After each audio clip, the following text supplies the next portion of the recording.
Nous sommes en milieu d'année et pour moi le cinéma est plus que bon. J'ai adoré Ready Player One, j'ai beaucoup aimé Shape of Water, j'ai bien aimé Avengers Infinity War et d'autres, plein d'autres. Nous sommes donc en juin 2018 et l'une de mes plus grandes attentes est enfin sortie en salle. Jurassic World Fallen Kingdom. Fan de la saga Jurassic Park, j'attendais cette suite avec folle impatience. Certes, le premier Jurassic World est moins bon que ses prédécesseurs, mais il reste pour moi un bon divertissement, même pour ses scènes nanardesques sur les bords, genre Bryce Dallas Howard qui court en talons. Alors ça je peux pas, non mais vraiment ça je peux pas du tout. Cependant j'étais quand même curieux de découvrir ce nouvel opus sachant qu'il enchaîne sur un événement dramatique mais intéressant, la chute d'Isla Nublar. Cela permet donc des milliers de scénarios possibles pour le réalisateur et cela me donnait envie de savoir de quelle façon il allait tourner toute cette intrigue. L'inconvénient dans tout ça c'est que malgré ses possibilités scénaristiques, il y avait un côté où je m'attendais à un blockbuster à personnages clichés avec des explosions et une mauvaise utilisation du numérique donnant une CGI dégueulasse et pas travaillée. Donc je m'attendais à voir pas mal de défauts même si la hype était présente.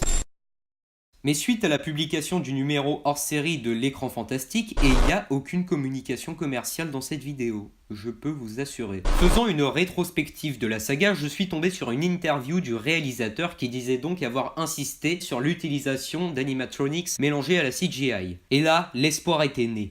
Hope. L'idée de revoir des dinosaures aussi réalistes que les premiers films de Spielberg me redonnait de la joie pour la suite. La joie de revoir des FX de qualité et pas juste bâclés comme on peut le voir dans certaines productions à gros budget. C'est ça que l'on voulait retrouver, on a compris que le cinéma fantastique était beaucoup plus impressionnant en introduisant du réel dans l'irréel. Idée comprise dans The Shape of Water qui par le réalisme de la créature et des décors et non l'utilisation du fucking fond vert, rendait une œuvre majestueuse que l'on prenait plaisir à visionner autant pour son histoire que sa technique. Juan Antonio Bayona prévoit en plus d'introduire son style horrifique dans le long métrage et ma curiosité est de plus en plus poussée. Le 6 juin alors, je ressens la peur et l'excitation. Le film est sorti et je pars donc pour ma séance. Et qu'en ai-je pensé ? Bonjour à tous et bienvenue sur Studio B-Prod, on se retrouve aujourd'hui pour une nouvelle vidéo critique sur Jurassic World Fallen Kingdom. Et qu'est-ce que j'en ai pensé ? Eh ben c'était vachement bien. Il y a quand même quelques erreurs, mais je trouve que c'est assez innovant. En parlant d'erreurs, commençons par les points négatifs. Ils sont pas énormes, mais ils existent quand même. Déjà, il y a quelques protagonistes qui sont peu attachants. Je pense par exemple au groupe des écolos. Je trouve ça dommage que ce type de personnes se retrouvent dans des caractères peu attachants, parce que au final, en fait, c'est de bonnes personnes. C'est-à-dire que ce sont des gens qui luttent contre l'extinction des animaux et dont ils veulent s'occuper au mieux. Et je pense qu'il y avait l'ambition de faire qu'on les aime, mais ça marche pas. C'est mal fait en fait. Par exemple, par rapport aux deux protagonistes qui sont avec Claire dans le film, je trouvais le gars hyper détestable. Ensuite, je trouve qu'on a des méchants qui sont devenus trop clichés et déjà vu. Les méchants, voilà, qui veulent de l'argent, donc vendre des dinosaures pour en faire des armes. Ça, on l'a vu tellement de fois dans Jurassic Park. Changer un peu la donne, quoi. Et je reviens sur ce que j'ai dit en intro, c'est que Jurassic World Fallen Kingdom, ça a des tonnes de scénarios possibles. Et pour moi, ce film n'avait pas besoin d'antagoniste. L'élément perturbateur, pour moi, en fait, ça aurait été juste la catastrophe. Juste la catastrophe, c'est-à-dire la chute d'Isla Nublar, donc le volcan. Il n'y avait pas besoin de mettre de connards qui veulent devenir des milliardaires et maltraiter les animaux. Ensuite, en point négatif, on a la scène du volcan, et la scène du volcan, ça me fait chier en fait de la mettre en point négatif, parce que elle est splendide cette scène, c'est bien filmé, la qualité est très bonne, mais malheureusement je trouve qu'il y a beaucoup trop d'éléments qui sont en mouvement dans cette scène, et notre regard a tendance à se détourner, soit visualiser le volcan, ou le dinosaure, ou la gyrosphère. Du coup je trouve ça assez perturbant, et aussi il y a un plan un peu nanar dedans, où en fait on revient sur le Chris Pratt cliché, musclé, voilà, qui court dans les explosions, avec des dinosaures à l'arrière, qui cette fois se fait aspirer par la fumée mais arrive quand même à s'en sortir. Le dernier point négatif, bon, c'est pas grave, c'est vraiment pas grave parce qu'on le voit dans tas de films, on voit surtout dans Star Wars 7, surtout dans Star Wars 7, c'est qu'il y a quelques similitudes sur Jurassic Park 2, ça fait un peu scénario recyclé, mais après je trouve qu'on a d'autres surprises qui arrivent et qui changent le tout. On arrive maintenant au point positif. Déjà, je crois que le point que je mettrais le plus en valeur et qui pour moi est le plus important, c'est les effets spéciaux. Les effets spéciaux sont grandioses, les effets spéciaux sont de qualité, sont travaillés, c'est pas juste de la CGI pourrie. Et ça a confirmé une de mes grandes attentes, c'était par rapport à ça, c'était aux effets visuels. Et ce que j'adore, c'est qu'on revient enfin sur du Jurassic Park traditionnel, c'est qu'on utilise à la fois de la CGI et en même temps des animatronics. Il y a donc un côté très réaliste à la créature. Et franchement, c'est beau de voir ça à cette époque. Ça change enfin des grosses productions qui n'en a rien à foutre des FX, où on se tape que des images dégueulasses, qui nous fait saigner des yeux. Et limite, je trouve qu'on dépasse même les effets visuels du premier Jurassic Park. Bon, vous me direz ce qui est normal, parce que voilà, on est en 2018. Et je prends l'exemple du dinosaure le mieux fait dans le film. Pour moi, le dinosaure le mieux fait dans le film, c'est le T-Rex. Le T-Rex, c'est beau. Et l'élément justement du T-Rex que je trouvais vraiment réaliste, c'est quand il crie. On peut voir sa gorge vibrer, on voit tous les détails, même au niveau de ses yeux. J'enchaîne ensuite sur un autre point, la mise en scène. La mise en scène est, je trouve, assez intéressante parce qu'on nous fait souvent des attaques nocturnes, des attaques vraiment où il y a beaucoup de tension, beaucoup d'enjeux, des fois assez effrayantes, même plus effrayantes que les autres Jurassic Park. Et je pense notamment, pour ceux qui ont vu le film, mais restez,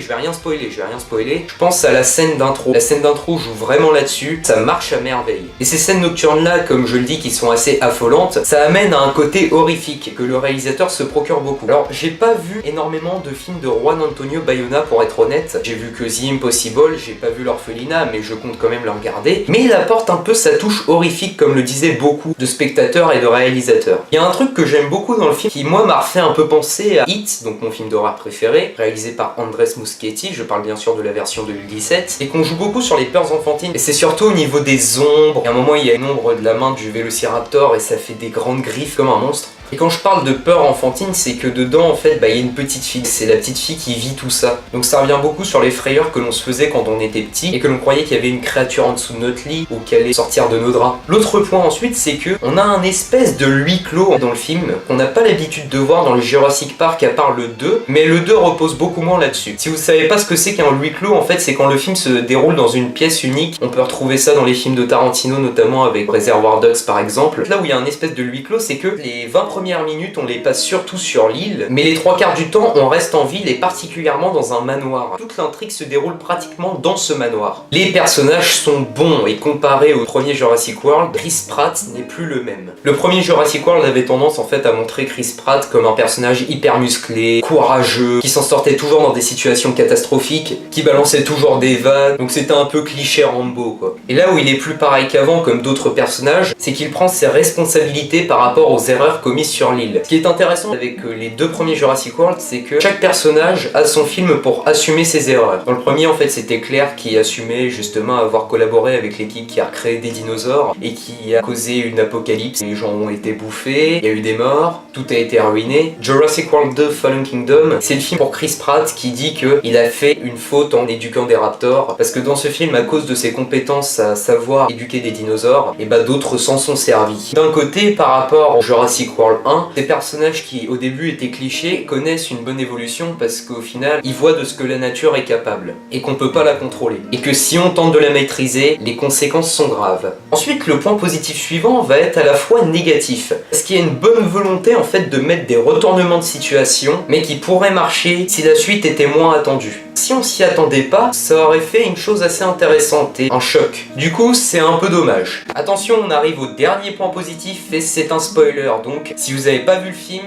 quittez la vidéo, quittez vite, vite. Je vais passer au spoiler là. Maintenant, tout de suite. Cassez-vous, cassez-vous.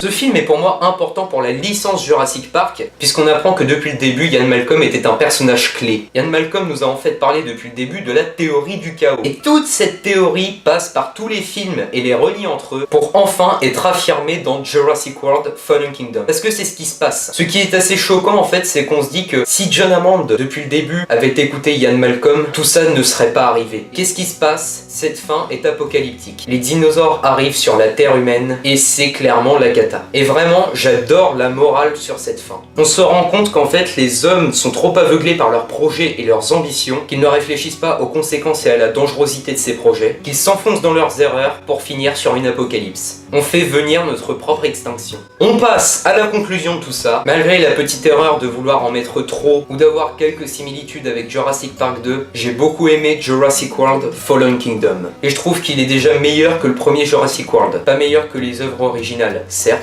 mais il marque un bon point. Je mets donc la note de 7,5 sur 10 à ce film. Et il ne détrône pas l'indétrônable. Et bien j'espère que cette vidéo vous aura plu, n'hésitez pas à partager. J'espère aussi que le nouveau background vous plaît. C'est assez simple, justement, j'ai pas voulu en rajouter parce que je trouvais que ça faisait bien comme ça. Peut-être rajouter une petite affiche au-dessus, mais sinon voilà, moi j'aime bien, donc dites votre avis si je dois changer ou pas. A très bientôt et bonne séance à tous.